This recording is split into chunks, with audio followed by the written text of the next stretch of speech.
Ya, pada hari ini kita akan mempelajari mengenai static testing yang merupakan detail ya dari pembahasan yang kemarin ya. Jadi kemarin kita sudah mempelajari tentang penggolongan dari testing ya. Ada static testing dan juga ada dynamic testing. Nah, di hari ini kita akan bahas tentang static testing dan juga eh, test documentation ya. Jadi dokumen-dokumen apa saja sih yang biasanya ada di test documentation ya. Adapun tujuan pembelajaran di hari ini, yang pertama mahasiswa mampu menjelaskan model-model dalam static testing. Kemudian yang kedua, mahasiswa mampu menjelaskan standar for software test documentation. Ini ada di IEEE dokumen nomor 829. Terus kemudian yang ketiga, mahasiswa mampu menerapkan aktivitas verification and validation dalam SDLC. Nah, yang pertama kita akan lihat dulu hierarki ataupun verification and validation teknik ya.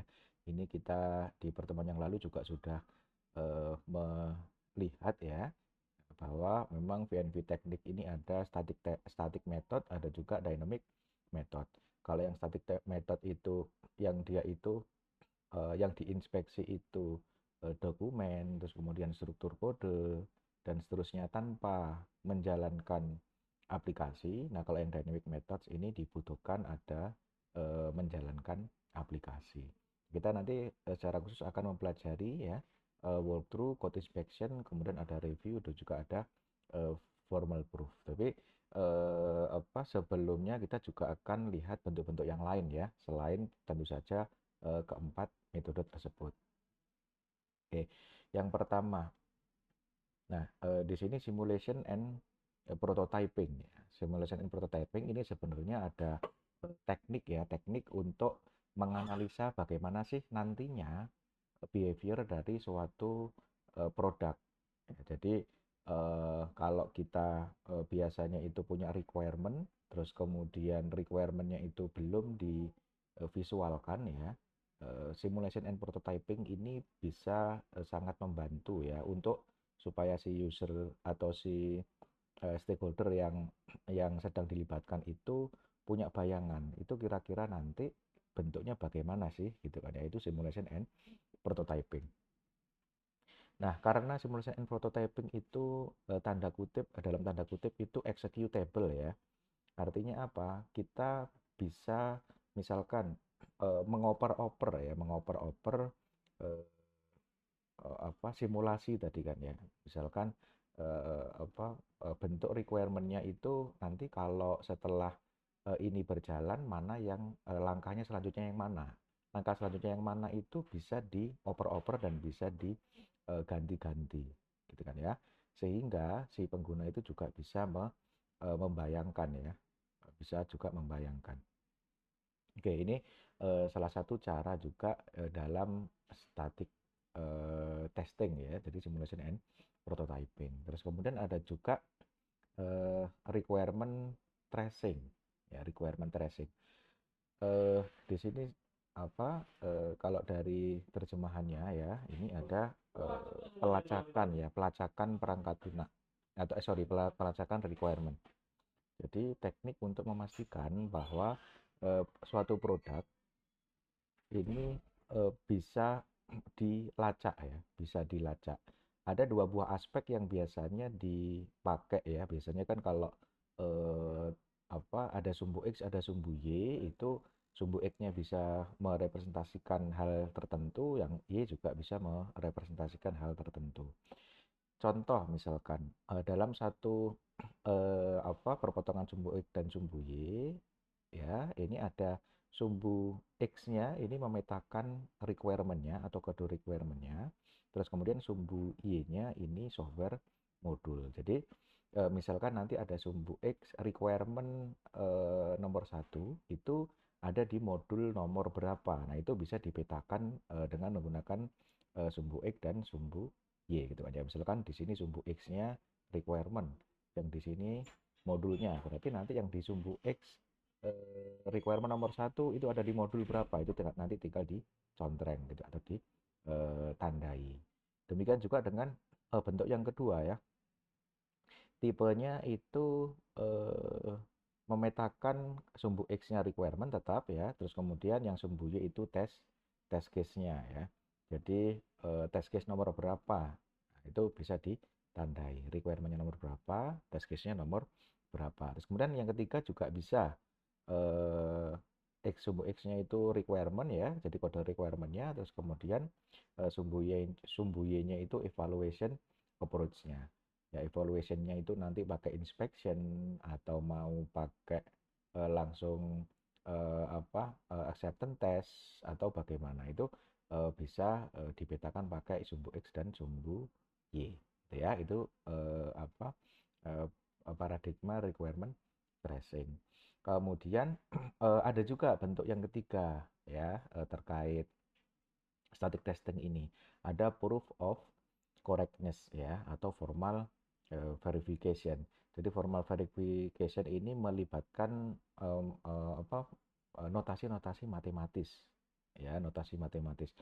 Karena kalau notasi matematika itu tertulis secara jelas ya keunggulannya ya, sehingga bisa dilacak dan bisa dipastikan kebenarannya gitu ya. Contoh misalkan jika suatu kondisi V ini benar gitu kan ya, sebelum dieksekusi, kemudian ya then the condition P will be true after execution of S. Ini aturannya ya. Jadi aturan kalau biasanya pakai use case description gitu kan ya. Nah, itu kan bisa membuat ada precondition, ada post condition ya. Jadi bagi Anda yang juga semester yang lalu itu ada rekayasa kebutuhan ya. Nah, itu kan sudah familiar ya dengan konsep precondition dan juga post condition. Ada juga eh, apa notasi yang formal metodenya ketika Anda membuat bilangan boolean table itu ya.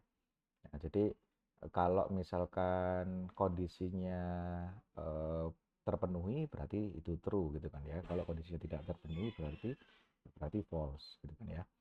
Nah, itu ala formal verification ya. Jadi bentuknya seperti itu, formal verification.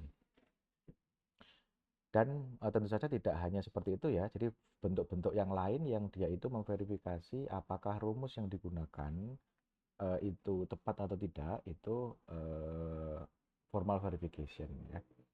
Itu juga termasuk static testing. Terus kemudian ada bentuk selanjutnya yang keempat ya. Ada namanya technical review. Jadi technical review. Di sini jenisnya ada macam-macam ya. Jadi ada walkthrough, ada inspection, ada audit gitu kan ya. Tapi secara umum terbagi menjadi eh, dua ya, jadi formal dan informal. Kalau formal itu ya lebih tertata, lebih terstruktur. Kalau informal itu lebih lebih bebas ya. Di sini akan dibahas itu sub pembahasan software technical review-nya itu ada tiga ya. Ada walkthrough atau presentation review, terus kemudian ada inspection atau work product review, terus kemudian ada audit. Ya, kita akan lihat bagaimana perbandingan antara eh, informal review dan juga formal review.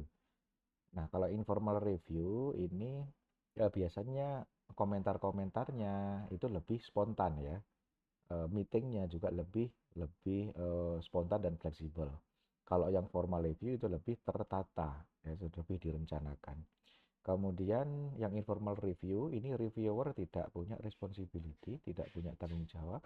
Kalau yang formal review itu reviewer bertanggung jawab terhadap apa yang terhadap partisipasinya di dalam review tersebut. Terus kemudian yang informal review ini tidak ada review report ya. Kalau yang formal review ini ada review report ya. Nah, ini perbedaan antara informal review dan formal review ya. Nah, kita akan lihat bagaimana sih gambaran walkthrough, inspection, dan audit ya. Ini ya mengenai static, tetap masih static testing ya. Oke, yang pertama walkthrough atau presentation reviews ya. Jadi walkthrough ini dulu diperkenalkan oleh Mr. Yordon ini ya. Nah, dia gambarannya adalah pada saat review seorang developer ya atau seorang presenter atau yang di-review gitu kan ya, dia menjelaskan eh, softwarenya gitu ya. Terus kemudian dia meminta eh, apa si eh, yang terlibat di dalam walkthrough tersebut untuk minta feedbacknya kepada dia gitu kan ya. Dia juga dikenal sebagai presentation review karena biasanya feedback-feedback yang muncul itu ya terjadi yang pertama secara spontan ya, secara spontan, terus kemudian juga biasanya banyak ya yang memberi saran gitu kan ya, langsung dia langsung memberi saran begitu. Tetapi karena bentuknya seperti itu bisa dibayangkan ya, kalau sarannya dari orangnya sedemikian banyak atau semakin banyak ya, dan semuanya itu secara spontan ya, ada kelemahan gitu ya dalam walkthrough ini. Bisa jadi nanti meetingnya itu bisa tidak terkontrol dan tidak terorganisasi, gitu ya. Jadi bentuk dari walkthrough itu gambarnya seperti ini ya. Di sini ada author ya, ada author, terus kemudian BRS ini misalkan business requirement specification atau produknya gitu kan ya. eh, Baik itu berupa software atau dia berupa dokumen gitu kan ya, dokumen business requirement specification. Nah, di sini other team member give review, langsung aja dikasih review gitu kan ya. Jadi ini informal meeting gitu ya. Ini adalah walkthrough. Kemudian yang kedua selanjutnya yaitu inspection ya, jenis yang kedua setelah walkthrough tadi ya. Kalau yang inspection ini dia tergolong formal ya, formal approach. Inspection ini dulu diperkenalkan awal oleh Fagan ya, dari IBM Pak. Jadi ada juga yang mengenal sebagai namanya Fagan inspection ya, Fagan inspection. Kemudian ada banyak juga variasi dari inspection sebenarnya, tapi kebanyakan atau beberapa di antaranya itu melibatkan atau dia itu melibatkan ada checklist ya. Jadi ada checklist yang diisi dan juga ada agenda yang rapi, yang terstruktur rapi. Terus kemudian di dalam inspection ini ada entry dan juga exit kriteria. Jadi baku betul gitu kan ya. Jadi entry kriterianya apa, exit kriterianya kalau nanti dianggap tercapai itu bagaimana gitu kan ya. Untuk masing-masing produk ini yang sedang diinspeksi. Nah, bentuk apa? Bentuk ilustrasinya ya, timnya ya. Jadi di tim ini ada moderator, ada author, ada inspektor, ada reader, ada scribe itu notulen gitu kan ya, ada notulen. Nah, di sini moderator ya, moderator ini yang me- memandu gitu kan ya jalannya review dan juga yang memoderasi jalannya review. Terus kemudian di sini ada author ya, author yang menyajikan dokumen yang sedang di review. Terus kemudian di sini ada inspektor ya. Di sini ada inspektor yang menginspeksi dokumen-dokumennya dan juga yang mungkin dipresentasikan. Terus di sini ada reader ya. Ada reader itu apa yang pembaca gitu kan ya, pembaca dari dokumennya ini gitu kan ya. Terus kemudian ada notulensi yang mencatat bagaimana eh, apa ya terjadinya rapat ya, biasanya membuat minute of meetingnya gitu ya, bisa bisa berupa minute of meetingnya ya. Ini formulasi inspection ya. Susunannya seperti ini. Terus kemudian, nah ini perbedaan antara walkthrough dan eh, inspection ya. Nah, kalau walkthrough tadi langkahnya atau yang inspection ini ada 5 step process that is well formalized ya. Jadi ada langkah-langkahnya. Kalau yang di walkthrough ini tidak, lebih sedikit gitu ya langkahnya ya, dan juga lebih tidak formal. Kalau yang inspection tadi ada checklistnya, kalau walkthrough ini tidak ada checklistnya. Terus kemudian kalau yang di sini ini menganalisa kualitas dari produk, gitu ya. Terus kemudian kalau yang walkthrough lebih efektif kalau untuk meningkatkan kualitas dari produk, gitu ya. Terus kemudian inspection ini lebih lama waktunya biasanya. Terus kemudian kalau yang walkthrough ini lebih singkat, gitu ya. Kemudian di sini it focus on training of junior staff ya. Kalau di sini fokus on finding defect, gitu ya. Uh, ini perbedaan antara walkthrough dan inspection. Jadi dari sini kita bisa paham ya. Jadi bentuk-bentuk dari static testing tadi ada apa? Nah, macam-macam ya. Ada simulation and prototyping, ada juga ada apa? Technical review gitu kan ya, yang di dalam technical review itu ada macam-macam modelnya gitu ya, sehingga kita bisa membayangkan ya bagaimana sih nanti bentuknya ya. Oke, terus kemudian selanjutnya kita juga akan mempelajari mengenai software test documentation ya. Software test documentation apa saja sih biasanya ketika kita mau mendokumentasikan gitu kan ya, hasil tes gitu ya. Istilah-istilah apa saja yang kita bisa pakai ya, ataupun software test documentation apa saja sih yang ada di dalam ya IEEE kode 829 ini. Jadi di dalam IEEE 829 ini mendeskripsikan ada serangkaian ya software test dokumen yang basic gitu kan ya. Yang pertama ada test plan, terus kemudian ada test case specification, ada test summary report, ada juga inspection checklist gitu ya. For test plan ada juga inspection checklist for test case. Ini juga apa di dalam panduan ini itu menjelaskan apa definisinya ya. Jadi tidak formatnya. Jadi formatnya itu sebenarnya ada banyak ya. Test plan yang dari apa formatnya dari satu apa institusi dan format yang lain misalkan itu juga bisa sangat mungkin berbeda.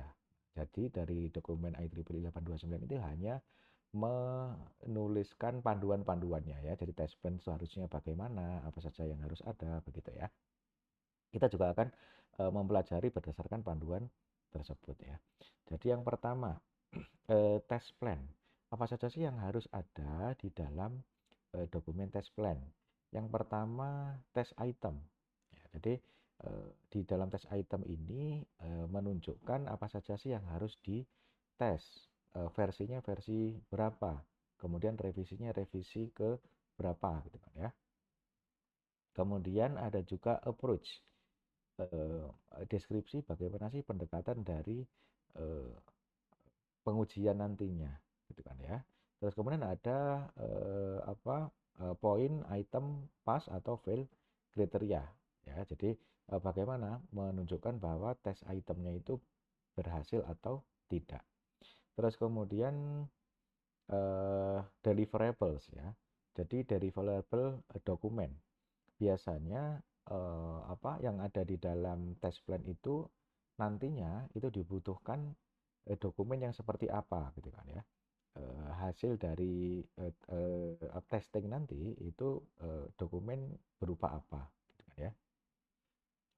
Bisa juga apa di sini typically test design specification, test case specification gitu kan ya. Bisa juga diisi dokumen yang harusnya nanti di generate itu ini ya, test design specification atau test case specification dan seterusnya. Kemudian ada environmental needs ya, hardware-nya, terus kemudian komunikasi jaringan, kemudian sistem softwarenya apa. Kemudian ada responsibilities ya, ini apa ya, dari personilnya ya, responsibility dari personilnya. Kemudian ada jadwalnya, terus kemudian ada approvals-nya. Siapa person yang bisa mengapprove ya, yang boleh mengapprove untuk perencanaan ini.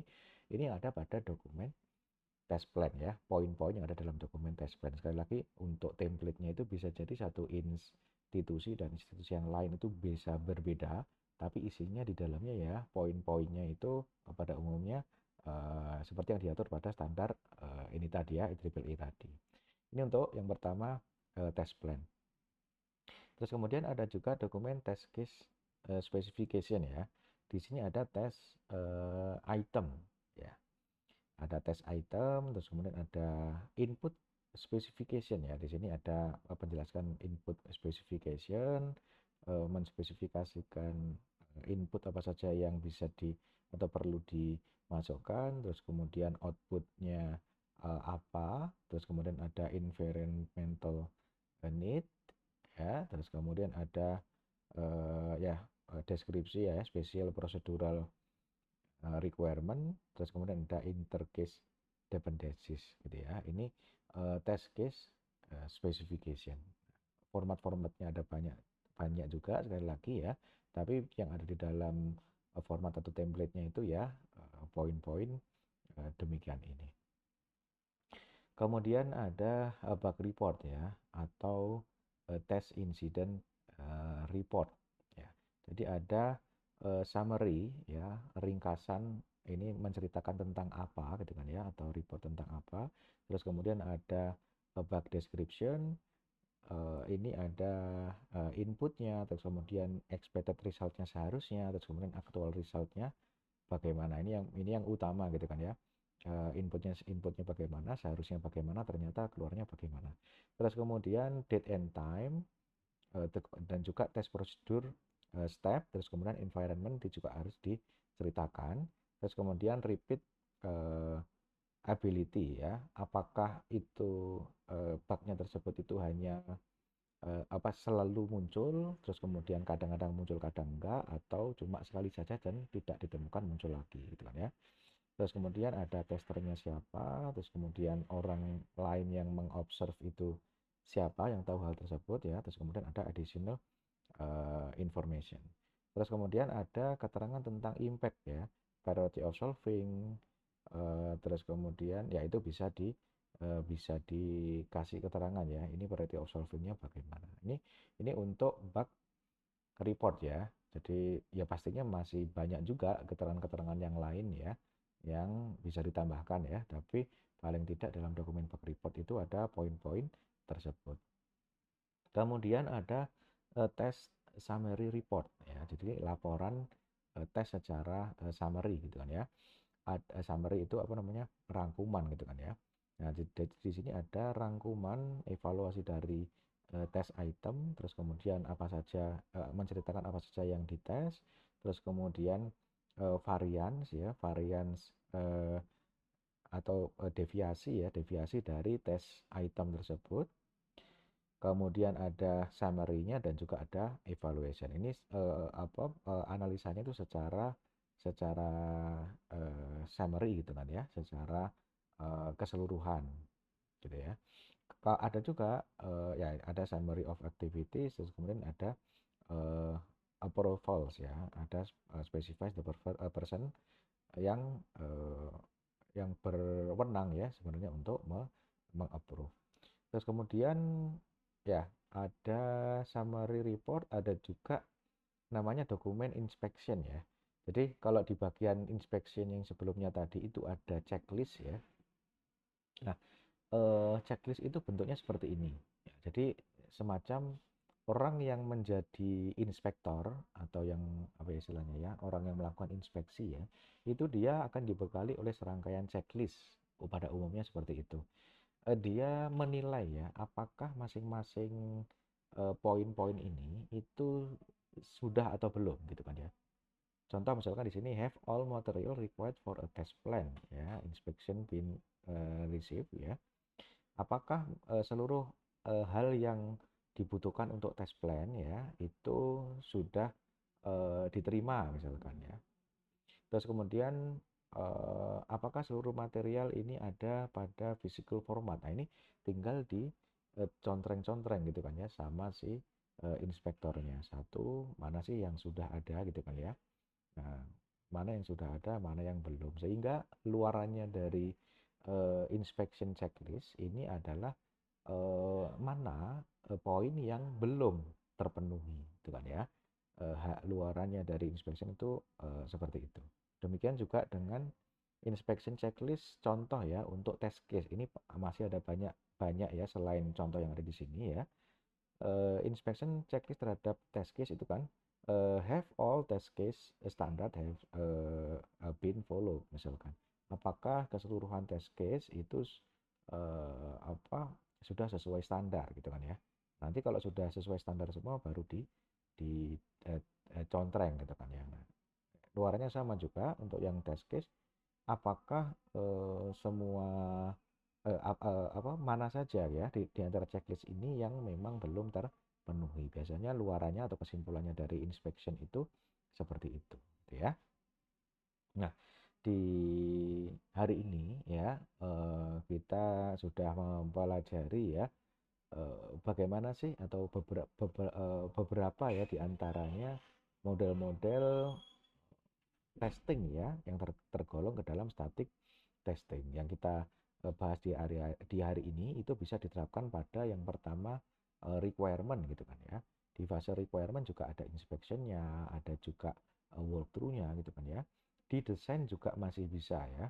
Jadi desain yang kita rencanakan itu bisa di walkthrough misalkan atau bisa juga di inspeksi gitu kan ya.